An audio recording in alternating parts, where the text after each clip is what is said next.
Before we start, please don't forget to like and subscribe.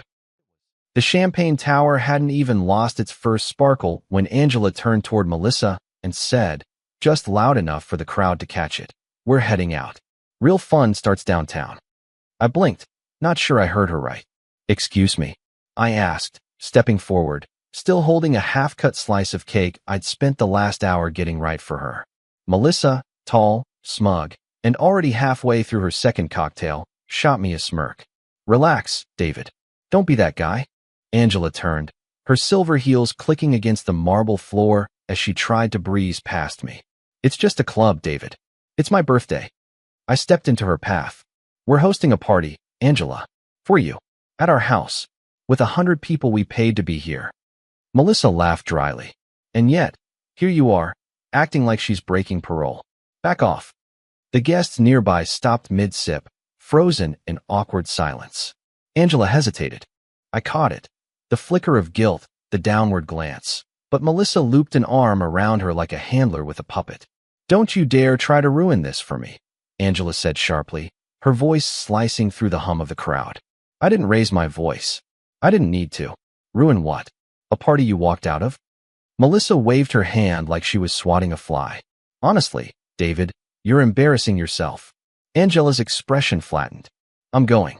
She yanked her arm free from my loose grasp and walked out the front door, into the night. Melissa followed, laughing as she ordered an Uber with a flick of her thumb. The taillights vanished a minute later. The foyer was dead silent. Even the string quartet stopped playing. I looked at the guests, shrugged slightly, and said, "Enjoy the cake. It's German chocolate, her favorite." Or it was. Then I walked toward the back patio, past the fountains and glowing lights, jaw tight, but my spine straight. I wasn't angry. I was clear. Let them dance. Let them drink. Let her chase whatever thrill she thought she needed.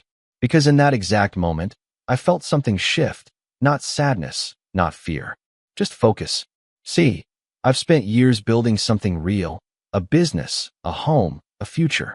And maybe, just maybe, this little birthday stunt was the best gift I never asked for.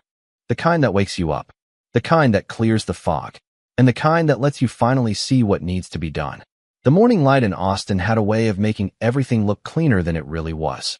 But no amount of sunlight could bleach what happened the night before. I sat at the kitchen island, scrolling through the news, espresso machine humming behind me, when the front door opened. Angela waltzed in like she'd just run to the store for almond milk. She held 2 coffees, one balanced in each hand, and flashed that morning after smile. "I figured I owed you a peace offering," she said, voice light, as if the entire neighborhood hadn't witnessed her bolt from her own party with Melissa on her arm. I didn't move. "How was the club?" She blinked, then chuckled like I was being dramatic. "David, seriously?" She slid one of the cups toward me. "It was harmless. We danced, had some laughs. No crime in letting loose once in a while." "Harmless?" I repeated slowly, taking the espresso but not drinking it yet. "Walking out of your own birthday, in front of family, friends, clients, vendors. You call that harmless?" Angela leaned her hip against the counter, still trying for breezy. "Melissa said it would be good for my energy. She didn't mean anything by it. You're blowing this out of proportion." I finally took a sip. "Calm. Controlled. Then let Melissa cover your energy from now on." Her brow furrowed. "What does that mean?" I stood and walked past her to the drawer where we kept our checkbooks, receipts, and financial folders. I pulled out my laptop instead, opened it, and typed something in. Quick, efficient. Angela turned around as I sat back down. "David, what are you doing?" "Securing the accounts," I said without looking at her. "You'll find your card no longer works as of now." There was a pause. Then, a sharp exhale. "You're joking." I glanced up at her, dead serious. "Do I look like I'm joking?" Angela set the coffee down hard enough for the lid to pop off. "You're punishing me? Like a child?" "No," I replied, tapping my espresso cup with one finger. "I'm setting a boundary. You left your own party. You humiliated me. And for what? Melissa's idea of fun?" Her voice jumped a pitch. "It was my birthday, David. God forbid I want one night to feel like myself again." I gave her a look. "If you need to escape your life that badly, maybe it's not the life that's broken." Her jaw dropped. "Are you even hearing yourself? You're treating me like some gold-digging teenager." "No," I said again, slow and clear. I'm treating you like someone who made a choice, and I'm making one in return. Angela's arms crossed tightly over her chest. So now I'm supposed to just what? Beg for allowance? Is that the game here? No game.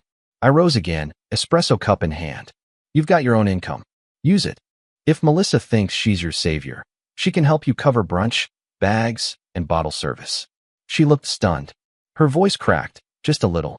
I can't believe you're doing this. I shrugged. Believe it. The silence after that wasn't loud. It was sharp, clean, like the air right before a storm. Angela stared at me, blinking hard, searching for some thread to pull that might unravel me. But there was none. She threw her hands in the air. This is unbelievable. I make one decision, and you lock me out of our accounts? Who even does that? I set the cup down and turned fully to face her. Someone who's done being embarrassed in his own home. Someone who's tired of bankrolling your rebellion. She opened her mouth, then shut it. Anger warred with shock on her face. Then she grabbed her phone, tapped furiously, and frowned. She looked up again. You're serious? You actually did it? Yep. She shook her head slowly. I don't even know who you are right now. That's funny, I said, stepping away from the island. Because I just figured out who I am, and what I won't tolerate anymore. Angela stood frozen by the fridge, breathing hard, staring at me like I was a stranger. And maybe I was. Maybe the version of me she thought she had on a leash didn't live here anymore. The kitchen felt colder than usual. Not in temperature, but in tone. Something unspoken settled between us. A change neither of us could pretend didn't happen. And I realized right then, this was no longer a marriage on pause. It was a line drawn in granite. We weren't partners anymore. We were opponents. That afternoon I was in my office, sorting contracts into neat little stacks, pretending my world wasn't tilting, when my phone buzzed. Brian's name lit up the screen. He wasn't the type to call unless something mattered. I answered. Yeah. His voice dropped low. You need to get downtown. The Crescent Room. Now. I leaned back in my chair. What's going on? Just get here, he said. And keep your cool. Keep your cool. That always meant trouble. 20 minutes later, I pushed through the Crescent Room's heavy double doors. Velvet curtains, soft jazz, low conversations. Everything felt intentionally exclusive. Brian waved me over from a corner table, his eyes sharp. What's this about? I asked. He nodded subtly toward the far booth. Look. I followed his line of sight. And there she was. Angela. Laughing. Leaning forward. Twirling a straw in a drink like she was auditioning for a commercial. Across from her sat someone I recognized only through holiday cards and forced neighborhood barbecues. Jason, Melissa's husband. He was relaxed, smiling, leaning way closer than any friendly conversation required. Brian whispered, They've been here at least an hour. Walked in together. I didn't flinch, didn't blink. I just let a small smirk tug at the corner of my mouth. It's funny, I murmured. Melissa dragged her to the club last night. But this morning, she's sitting cozy with Melissa's husband. Seems the real party had assigned seating. Brian exhaled. Man, I knew she was drifting, but this? You want me to call my guy? Discreet, fast, thorough. He'll follow her, track the details, nothing messy. I kept watching the booth. Angela touched Jason's wrist, laughing at something he said. It wasn't romantic, yet, but it was intimate in a way she'd never admit in daylight. No, I said finally. Brian turned to me. No, I'm not hiring anyone. He frowned. David, come on. If things get uglier, they already are. I sat back, crossed my arms. But I'm not hiding behind a stranger with a camera. If there's truth to confront, I'll confront it myself. Brian stared. You sure? Because this looks bad. I nodded once. I prefer my justice face to face. Across the room, Angela suddenly stiffened. She hadn't seen me. She'd seen a server who recognized me and whispered her way. Her shoulders tightened in that subtle, guilty way I'd come to know too well. Jason followed her gaze, scanning the room. I didn't look away, didn't hide, didn't move. I just raised my glass to them with the smallest, calmest nod. Brian muttered, You're playing a dangerous game. Not a game, I said. Just clarity. Angela whispered something to Jason, grabbed her bag, and hurried toward the exit, pretending she wasn't running. Jason stayed seated, rubbing the back of his neck. Brian sighed. So what now? I stood. Now nothing. She'll come home eventually. And when she does, she'll talk. And if she doesn't? I gave him a look that carried more certainty than anger. Then she'll make her choice without saying a word. We stepped out into the crisp Austin evening, city lights flickering across glass towers. I felt strangely calm, steady, not broken, not shaken, just awake. The kind of awake that only arrives after someone shows you exactly who they're becoming. The smell of mesquite and grilled corn hung thick in the backyard air, the string lights overhead casting a soft amber glow. It should have been a peaceful evening, just family, neighbors, a few coworkers with their spouses, chatting over paper plates and lemonade. Angela had been unusually cheerful all evening, floating from guest to guest like a politician. Fake warmth, polished charm. I didn't bite. I was by the grill, tongs in hand, flipping ribs, when she raised her voice just enough to cut through the music. So, I won't be staying too late. I've got plans after this. A few heads turned. Conversations paused. Plans? Her cousin asked. Another party? Angela smiled sweetly, sipping her wine. Something like that. I've got a date. Melissa, lounging nearby in her bright floral dress, cackled louder than necessary. Ooh, girl, you are wild tonight. I didn't flinch. I turned the ribs once more, then slowly set the tongs down. I wiped my hands on the towel hanging from my belt and walked over to where Melissa was standing, still sipping her drink and watching Angela like a proud sister. Melissa, I said calmly, did Angela already tell you, or should I? She blinked. Tell me what? Angela's smile faltered. David, don't. The patio went quiet. I kept my tone neutral. That I saw you yesterday, Angela. Downtown. Booth in the back. With Jason. Melissa's laugh caught in her throat. She looked at Angela, confused, then back at me. What is he talking about? Angela straightened her shoulders. It wasn't what it looked like. I cut in, still addressing Melissa. They were laughing, holding hands across the table at the Crescent Room. You know, that private place Jason swore he hated? Melissa stepped back slightly. Jason? Her voice cracked. You were with my husband? Angela's face flushed. Melissa, calm down. Nothing happened. It was just lunch. Then why'd you run when you saw me? I asked. That silence. It weighed more than the Texas humidity. Melissa turned to Jason, who had just stepped out of the house with a beer in hand, and froze mid-step. Is this true? She barked. You and Angela? Jason looked between us, then at Angela. His jaw tightened. I was going to talk to you, he said, voice low. This weekend. Oh, that's rich, Melissa spat. You were going to talk? After you sneak off with my best friend behind everyone's back? Jason rolled his eyes. It's been over for months, Mel. You know that. You just don't want to admit it. That's when everything unraveled. Melissa's voice rose in pitch. Don't pin this on me. You, she turned on Angela, you snake. I let you into my house. I defended you to everyone. And you're slipping around with my husband? Angela raised her hands, panicking. Melissa, I swear, Jason came to me. I didn't mean for this to happen. Oh, please, Melissa shouted. You meant it the second you slid into his booth with that fake little smile of yours. Guests started quietly backing away. A few made excuses to head inside. Jason crossed his arms. I'm done, Melissa. I've already talked to a lawyer. I'm moving out next week. The words hit like a slap. Melissa just stood there, eyes wide, stunned and trembling. You're what? She whispered. Don't act shocked, he muttered. We've both been living in denial. I just beat you to the truth. Melissa turned to Angela, voice shaking with fury. You destroyed 2 marriages in 1 week. That's got to be some kind of record. Angela tried to step forward. Melissa, I didn't. Don't, she snapped. Don't say a word. Don't even look at me. I watched the scene unfold without saying another word. Because I didn't need to. They'd built their own wreckage. I just lit the match that let everyone finally see the smoke. As the backyard emptied out and the lights above us flickered in the breeze, I walked back to the grill. The ribs were still perfect. Dinner was served. The backyard had gone silent, save for the soft hum of the string lights still swaying above abandoned plates and half-empty glasses.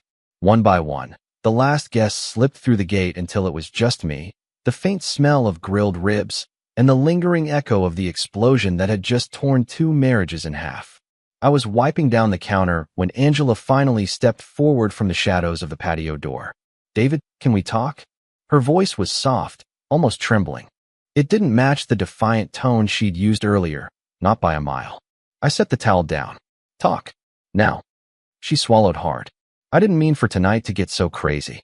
Melissa she blew things way out of proportion. I raised an eyebrow. You announced a date at a family barbecue. Then your little lunch partner got thrown under a spotlight. I'd say the proportions were accurate. David, please. She stepped closer. I made mistakes. I know I did. But the crowd, you humiliated me. I let out a sharp breath. You humiliated yourself. I just stopped covering for you. Her eyes glistened.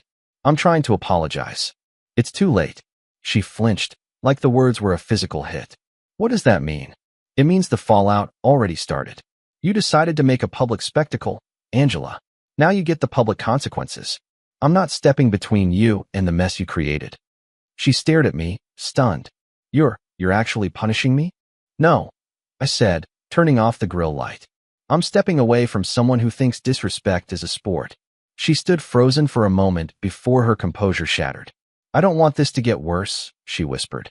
I don't. It already has. Her chest rose sharply, panic creeping in. We can fix it. If you just stop being cold. I cut her off. Cold would imply I still feel something. That did it. Her face crumbled. Without another word, she pushed past me into the house. Upstairs, I heard drawers slam, hangers clatter, the thud of shoes thrown into a suitcase. I stayed at the top of the stairs, leaning against the wall, watching her pack like someone fleeing a storm they created. She saw me in the doorway. Are you seriously not going to say anything? She cried. Not even now. I kept my arms folded. What is there to say? I'm your wife. You were. She gasped, clutching a handful of clothes. You can't just give up like this. I didn't give up, I said quietly. You walked out twice. Once at the party, and again when you decided your choices didn't need consequences. She zipped the suitcase with trembling hands. Where am I supposed to go? That's your next decision. Make one you can live with. A long, broken breath escaped her. She grabbed her bag, brushed past me in the hallway, mascara streaking down her cheeks. I never thought you'd turn into this, she whispered. And I never thought you'd turn into someone I couldn't respect. Her knees buckled at that, but she kept moving. Downstairs, the taxi headlights spilled through the windows. She hurried into the back seat without looking back. The door shut with a dull, final thud. The engine hummed. The car pulled away. Outside, the night was still, eerily still. No wind, no voices, no lingering warmth from the hours before. Just quiet. A quiet that wasn't sad. A quiet that wasn't peaceful. A quiet that meant something had ended and something else had begun. The next morning, downtown Austin moved like nothing had happened. Sunlight bouncing off glass towers, electric scooters humming along sidewalks, the cafe smell drifting through open doors. But inside me, the gears had already shifted. I didn't feel bitter. I felt surgical, focused. Vincent was already waiting when I arrived. Same corner table he always claimed, sleeves rolled to his elbows, reading the journal like a man who still preferred ink over screens. He looked up, then stood to greet me. Well, the ghost returns. I shook his hand. Not a ghost. Just Ben. Rethinking my calendar. Vincent smirked. I read between lines better than most.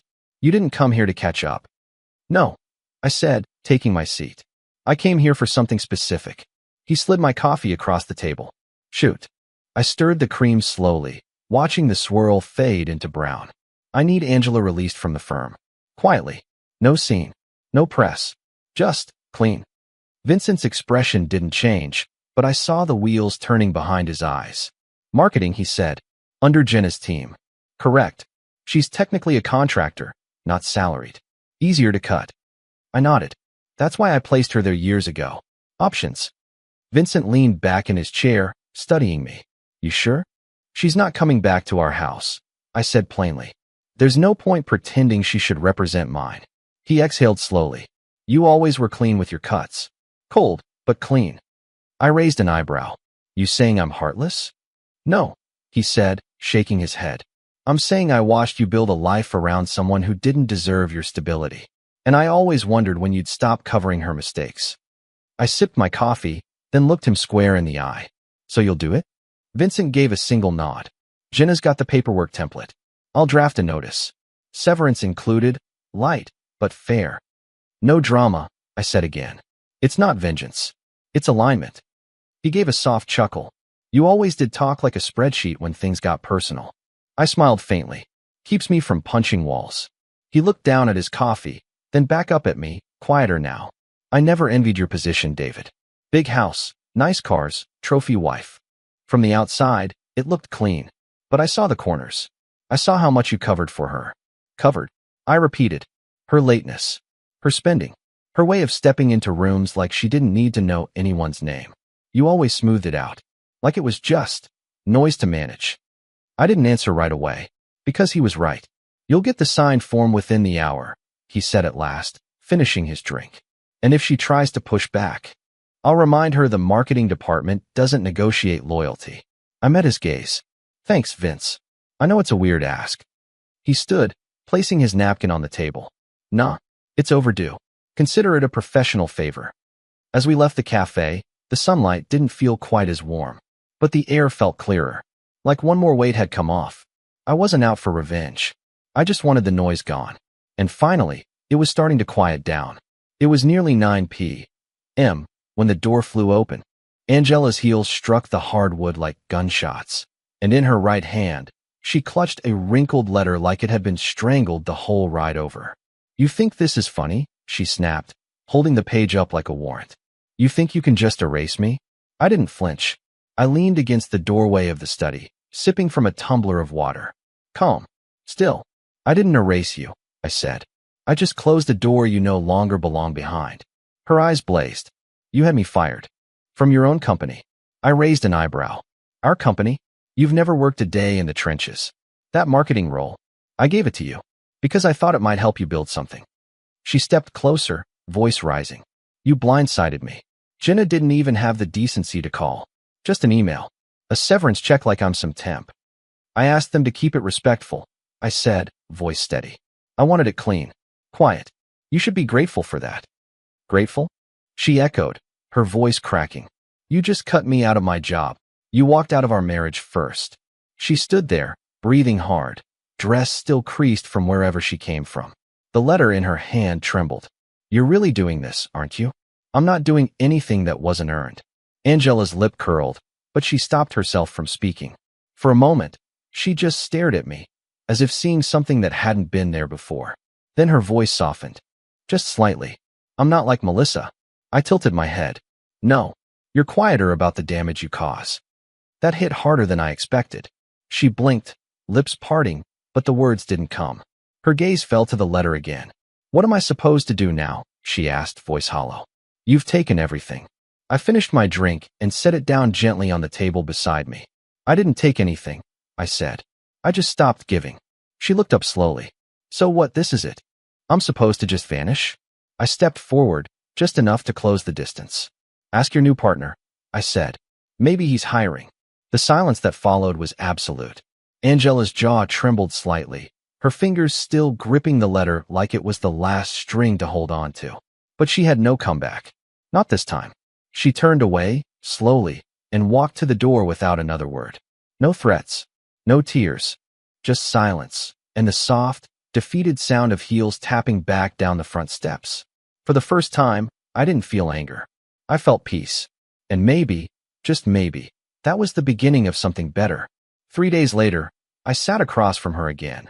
But this time, it wasn't at our kitchen island or in a whisper-filled hallway. It was in a conference room on the 15th floor of a sleek downtown legal building. No candles, no music, just 2 attorneys, a pitcher of water, and a stack of paperwork thicker than most novels. Angela sat on the other side of the long oak table, dressed to intimidate. High collar, impeccable makeup, that same tight jawline she used to deploy when negotiating designer returns. But her eyes? They gave her away. Behind the gloss, there was something else, desperation wrapped in pride. Her lawyer, a gray-haired man with perfectly centered glasses and a soft voice, opened the meeting with a kind nod. Let's begin. He pulled out her proposed settlement. I didn't even blink when I saw the numbers. Angela leaned forward like she was presenting a final offer on a house. Given our lifestyle and the time I've invested into the image of your company, I cut in, calm as ever. You were a name on a profile page, Angela. Her lawyer cleared his throat. Let's keep this civil. David, stay sharp. Stay factual.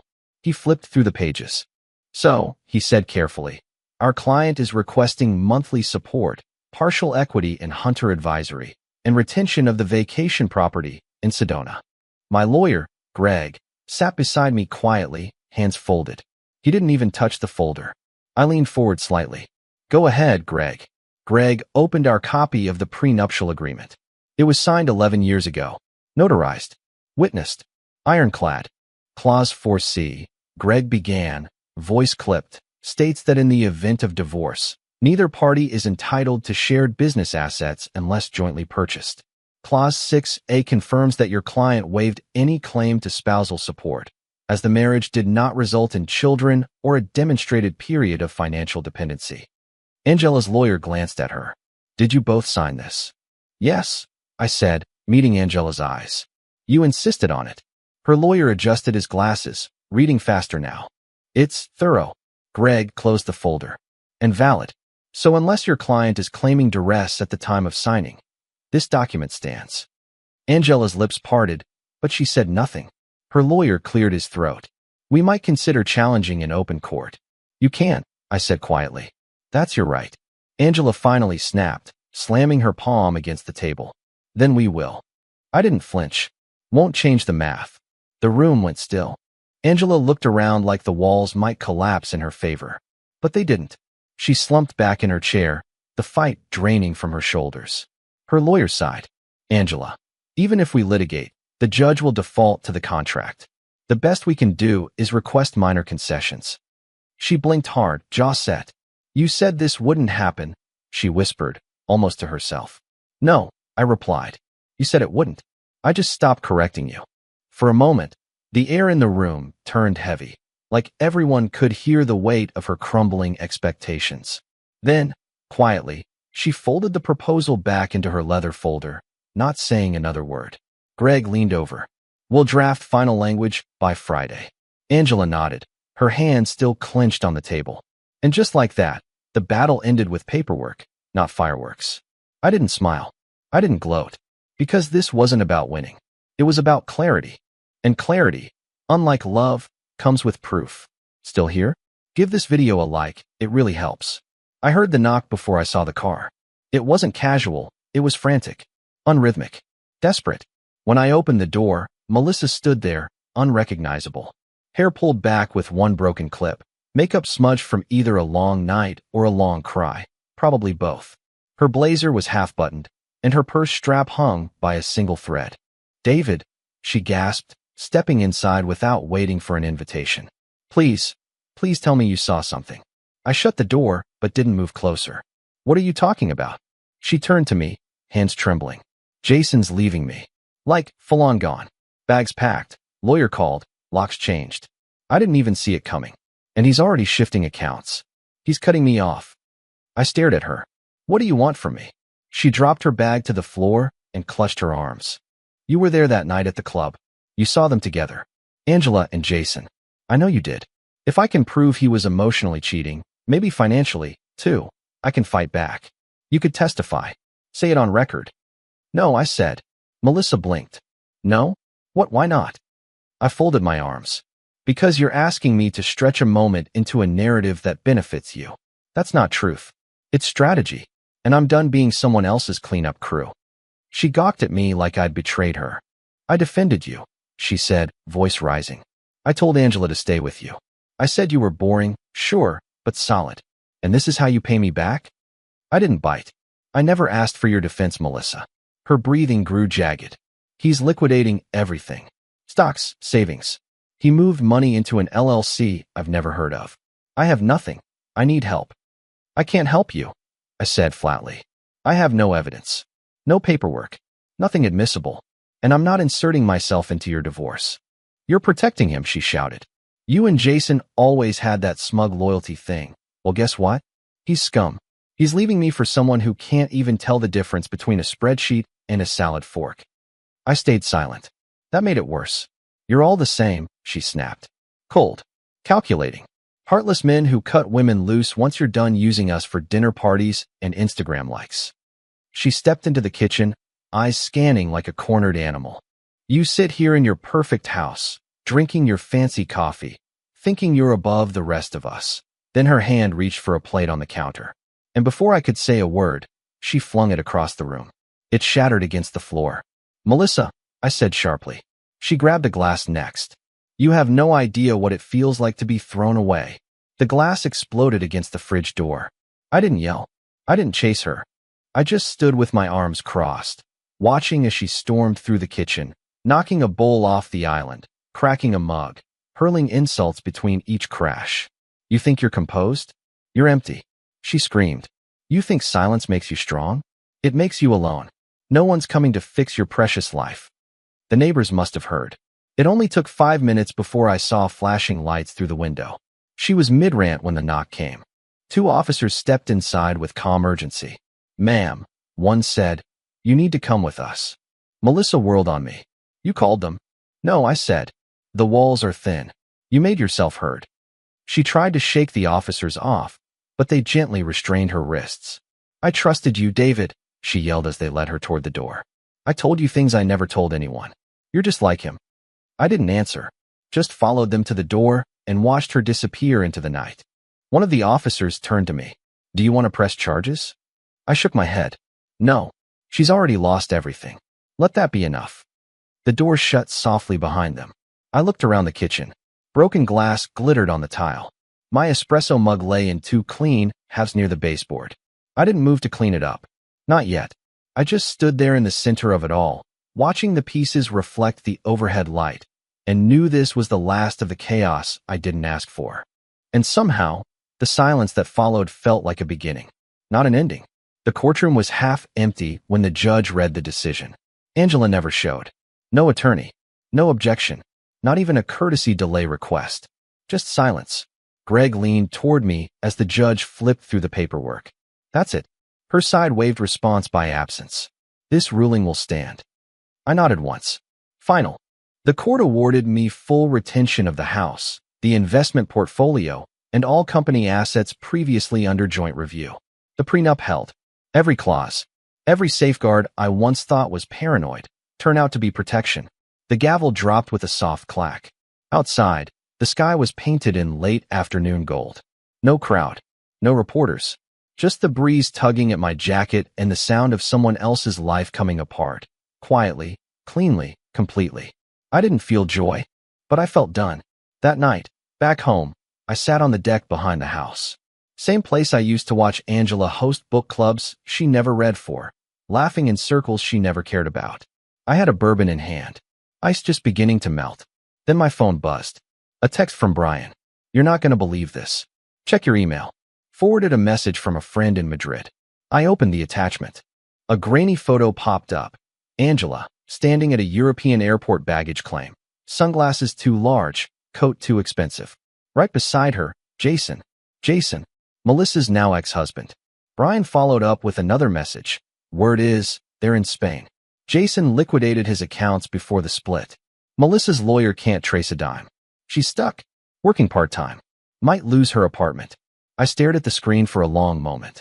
2 people who thought they could outrun consequence ran straight into each other. Angela had burned the house down only to build another fire with someone who already played with matches. I lifted my glass. To irony, I said aloud. Then took a slow sip, the bourbon sharp and warm. The wind moved through the trees, calm and even. And for the first time in a long time, I didn't feel the need to look over my shoulder. A week passed. No calls. No apologies. No surprises. Just the quiet aftermath of a storm that had torn through 4 lives and finally moved on. I was in my office early that Monday, sunlight creeping across the floorboards, files stacked neatly beside my laptop, when Greg forwarded me a news article. American businessman detained in Barcelona over massive U.S. debt fraud investigation. There was a blurred photo beneath the headline, but I didn't need clarity. Jason. Apparently, the money he liquidated wasn't just marital property. It included a few clever investments tied to shared accounts under false business names. When Melissa's lawyers started digging, federal agencies picked up the scent. He was arrested trying to fly from Spain to Greece. Alone. No mention of Angela in the arrest record. But the second article answered that.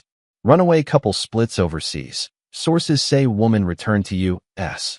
After funds dried up, Angela came back. Not to our city. Not to our home.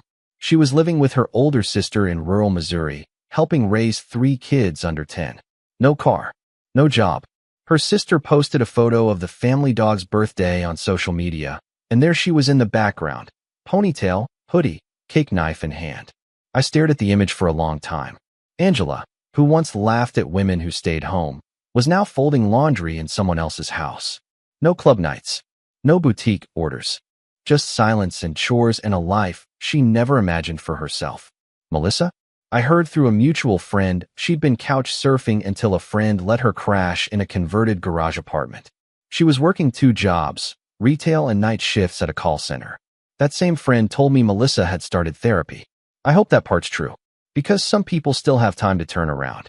But as for me, I didn't need revenge, didn't need headlines or public shaming. I just needed distance and time. Now I had both.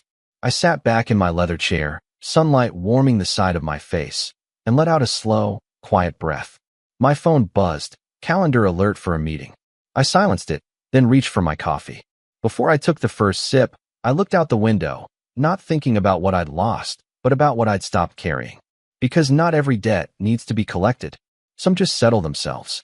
Eventually. And that was the end of the story. I still think about Melissa sometimes. How she stormed into my house, broke half my kitchen, and screamed for someone to save her instead of saving herself. So let me ask you, did she do the right thing by coming to me for help? Or was it already too late? Drop your thoughts in the comments. I'd really like to know how you see it.